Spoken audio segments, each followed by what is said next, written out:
रणनीतिकार से नेता बने प्रशांत किशोर का भी इम्तिहान था, जो कि बुरी तरीके से फ्लॉप हो गए। सभी 243 सीटों पर उम्मीदवार खड़े करने वाली जन स्वराज पार्टी अपने इम्तिहान में फेल हो गई। ऐसे में सवाल प्रशांत किशोर के राजनीतिक करियर को लेकर के भी खड़ा होता है। ये रिपोर्ट दिखाते हैं आपको। तो जन स्वराज का अभियान शुरू हुआ है, वो न सिर्फ बिहार में बल्कि बिहार के बाहर भी। 14 तारीख को जब परिणाम आएंगे तो लोग एक इतिहास, नया इतिहास रचा जाता हुआ देखेंगे। प्रशांत किशोर जन स्वराज के संयोजक और चुनावी रणनीतिकार अपनी नई नवेली पार्टी के जरिए बिहार की सियासत में नई राजनीति की अलख जगाने में नाकाम रहे। बिहार चुनाव में हर मंच से प्रशांत किशोर ने यह दावा किया कि 10 से ज्यादा नेताओं को मुख्यमंत्री बनाने में कंधा लगाया, 6 साल में 6 लोगों को मुख्यमंत्री बनाया। पर जब चुनावी रणनीतिकार के पेशे से दूरी बनाकर राजनीति में आए प्रशांत किशोर खुद की पार्टी के साथ चुनावी मैदान में उतरे तो एक भी सीट नहीं जीत पाए। पीके के दावे और उम्मीदों से परे जनसुराज का प्रदर्शन बेहद खराब रहा। जनसुराज के सभी 238 उम्मीदवार चुनाव हार गए। पार्टी का स्ट्राइक रेट 0% रहा, यहां तक कि पीके के 98% उम्मीदवारों की जमानत जब्त हो गई। 25% प्रत्याशियों का हाल ये रहा कि उन्हें नोटा से भी कम वोट मिले। सत्ताधारी एनडीए और विपक्षी महागठबंधन के सामने खुद को विकल्प के रूप में स्थापित करने की पीके की पहली कोशिश नाकाम रही। पूरे चुनाव में प्रशांत किशोर ये गणित बिठाते रहे कि जो 28% वोट एनडीए और महागठबंधन को नहीं मिलता वो जनसुराज को मिलेगा। पर 60 से ज्यादा सीटों पर पीके को नोटा से भी कम वोट मिले। 1 करोड़ से ज्यादा सदस्यों का दावा करने वाली जनसुराज पार्टी को महज 10 लाख वोट भी नहीं मिले। प्रशांत किशोर ने अपनी पार्टी को लेकर बिहार चुनाव में अर्श या फिर फर्श पर रहने की भविष्यवाणी की थी। नतीजा सामने है। शायद किसी ने सोचा भी नहीं होगा कि बिहार की राजनीति को मूल मुद्दे पर खींचने में कामयाब रहे प्रशांत किशोर राज्य में नई राजनीति की नींव रखने में इस कदर असफल होंगे। सियासत में पीके की ताकत का अंदाजा इसी बात से लगाया जा सकता है कि 1 दशक पहले मोदी लहर में भी पीके ने नीतीश और लालू का मिलन कराकर बिहार में नीतीश की बहार ला दी थी। 2010 में बम्पर जीत हासिल करने वाली बीजेपी को करारी सियासी पटखनी देने में सफलता हासिल की। बतौर चुनावी रणनीतिकार कई राज्यों में सरकारें बनवाई और बचाई भी, मगर पीके का जादू अपनी ही पार्टी के लिए नहीं चल पाया। 6 साल में 6 लोगों को सीएम बनवाने वाले पीके बड़ी मुश्किल से जनसुराज के 238 में से महज 5 उम्मीदवारों की जमानत बचाने में ही कामयाब हो पाए। बिहार चुनाव के नतीजे बताते हैं कि लोगों ने पीके को गंभीरता से सुना लेकिन चुना नहीं। प्रशांत किशोर वोट हासिल करने का भरोसा पैदा नहीं कर पाए।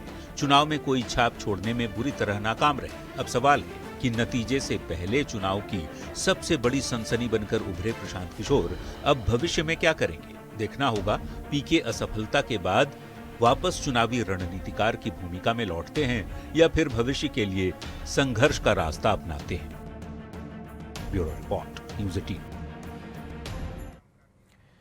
बिहार विधानसभा चुनाव परिणाम के बाद जनसुराज ने इस पर एक वीडियो पोस्ट किया। वीडियो में कहा गया कि जिस संकल्प के साथ जनसुराज ने बिहार को सुधारने का प्रयास शुरू किया है उसमें किसी भी तरह की कमी नहीं आने देंगे। जनसुराज दोगुनी ताकत से मेहनत करेगा।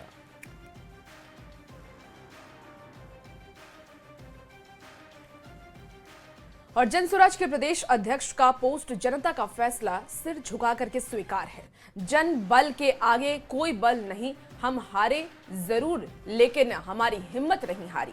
बिहार को बदलने के लिए पूरी तरीके से संकल्पित रहेंगे। अगले 5 साल के बाद फिर से मेहनत करने को तैयार है। ये सफर लंबा है, एक एक कदम आगे बढ़ा करके पूरा करेंगे। लड़ाई अभी खत्म नहीं हुई है, बस अगला दौर शुरू हुआ है। तो देखिए ये एक्स पर पोस्ट किया गया। खबर पटना से, जहां विधानसभा चुनाव के पहले कांग्रेस मुख्यालय सदाकत आश्रम की रौनक देखते ही बनती थी।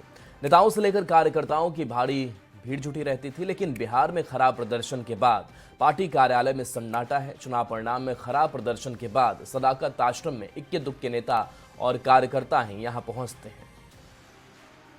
19 से 6 सीटों पर सिमटने वाली बिहार कांग्रेस मुख्यालय की तस्वीर इस वक्त हम आपको दिखा रहे हैं। सदाकत आश्रम है और यहाँ पर फिलहाल एक अजीब तरह की खामोशी छाई हुई है, सन्नाटा है। इक्के दुक्के लोग नज़र जरूर आ रहे हैं। एक समय था विधानसभा चुनाव से महीनों पहले यहाँ पर भीड़ लगी रहती थी, कार्यकर्ता से लेकर नेता तमाम लोग यहाँ आते थे। लेकिन जिस तरीके से 2025 बिहार विधानसभा चुनाव में प्रदर्शन देखने को मिला, उसके बाद एक मायूसी जो कांग्रेस के लीडर हैं उनमें भी है। और ऑफिस ज़रूर खुला है, लेकिन कोई बड़े नेता जो हैं यहाँ पर नहीं पहुँचे हैं। और यहाँ पर देखिए, ये शकील अहमद खां का ऑफिस है, कार्यालय है ये, जहाँ पर जो CLP थे इस बार विधानसभा चुनाव जो है वो हार गए हैं। ये उनके रूम की तस्वीर हम आपको दिखा रहे हैं। बहुत सारे जो सदाकत आश्रम में कर्मचारी हैं वो ज़रूर यहाँ पर पहुँचे हैं, लेकिन कोई बड़े नेता जो हैं यहाँ पर नहीं आए हैं। कार्यकर्ताओं से लेकर जो वर्कर्स हैं उनमें मायूसी है। एक एक्सपेक्टेशंस था, एक उम्मीद थी कि सदाकत आश्रम विधानसभा चुनाव के बाद फिर से उसी रंग में लौटेगा जैसा चुनाव के पहले था। लेकिन विधानसभा चुनाव परिणाम आने के बाद से कांग्रेस में फिलहाल खामोशी ही खामोशी दिख रही है। चर्चा जरूर हो रही है, जो लोग बैठे हैं, तस्वीरों में भी देखिए, जो लोग बैठे हैं वो आपस में चर्चा जरूर कर रहे हैं, और यह चर्चा है कांग्रेस के प्रदर्शन की। कैमरा पर्सन राहुल के साथ संजय कुमार, न्यूज़ 18 पटना। चलिए, खबर अब सासाराम से है, जहां RLM सुप्रीमो उपेंद्र कुशवाहा ने प्रचंड जीत के बाद ये कहा है कि प्रधानमंत्री नरेंद्र मोदी और CM नीतीश कुमार का काम बोलता है, और उन दोनों के काम की बदौलत ही जनता ने ये प्रचंड बहुमत दिया है, क्योंकि जनता इन दोनों को काफी पसंद करती है। उन्होंने ये भी कहा कि NDA के घटक दलों की एकजुटता के कारण ही ये सब संभव हो पाया है। ये गठबंधन में सब पार्टी मिलजुल करके अगर चुनाव लड़ती है तो उसका परिणाम अच्छा आता है, जो आया है। प्रधानमंत्री जी के प्रति विशेष रूप से आभार। उन्होंने खुद भी इतनी मेहनत की, कई जगह रैलियाँ की, और सबसे बड़ा कि प्रधानमंत्री जी का जो काम है, मुख्यमंत्री जी का जो काम है, वह काम बोल रहा है, इसलिए जनता NDA के प्रति आकर्षित हुई। प्रधानमंत्री जी के प्रति बहुत बहुत बहुत आभार। खबर सारण से है, जहां बिहार में NDA की प्रचंड जीत के बाद मीडिया को संबोधित किया गया और RJD प्रत्याशी खेसारी लाल यादव पर जमकर हमला बोला। बीजेपी प्रत्याशी छोटी कुमारी ने खेसारी लाल यादव को चुनाव में करारी शिकस्त दी। खेसारी को दूध से नहलाने पर भी तंज कसा। छोटी कुमारी आज देश में प्रसिद्ध हैं, क्योंकि इनके खिलाफ एक ऐसे व्यक्ति लड़ रहे थे जो पता नहीं क्या हो जाता है राजनीति में। वो कोई फिल्म एक्टर हैं जो टी-शर्ट और जीन्स पहन के दूध से लोग उनको बाल्टी का बाल्टी धो दिया। मैं तो चकित रह गया कि जीन्स निकालने में कितनी कठिनाई होगी जब इतने बाल्टी, और जिस जहां गरीबी की बात वो करते हैं तो इतना दूध क्यों बहाते हैं किसी नेता के ऊपर। खबर अब समस्तीपुर से है। समस्तीपुर बीजेपी के जिला कार्यालय पर NDA ने जमकर जश्न मनाया। समस्तीपुर की 10 विधानसभा सीटों में से 7 पर NDA ने कब्जा किया है। बीजेपी कार्यकर्ताओं ने खुशी का इजहार करते हुए आतिशबाजी की और मिठाइयां भी बांटी। आपको बता दें कि बीजेपी जिला कार्यालय में रोसड़ा के नवनिर्वाचित विधायक वीरेंद्र कुमार का स्वागत भी किया गया।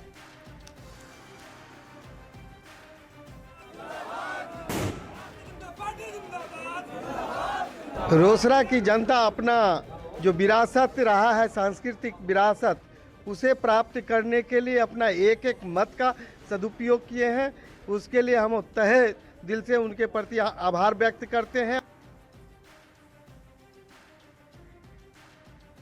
खबर बेतिया से, जहां केंद्रीय कोयला एवं खनन राज्य मंत्री सतीश चंद्र दूबे ने बिहार की ऐतिहासिक जीत पर जनता का धन्यवाद किया। उन्होंने कहा कि बिहार वासियों ने जिस भरोसे के साथ मतदान किया है वह विकास और स्थिर नेतृत्व की जीत है। ये दोनों लोग हमारे रथ के साथी थे और हम सबों के नेतृत्व करता यहाँ हम सबों के साथ। बिहार की जनता ऐतिहासिक रिजल्ट दी है और पूरा विश्वास जताई है नीतीश जी के कामों पर,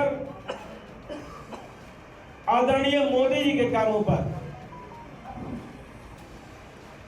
मोदी और नीतीश की जोड़ी सुपर डुपर रहा है बिहार में।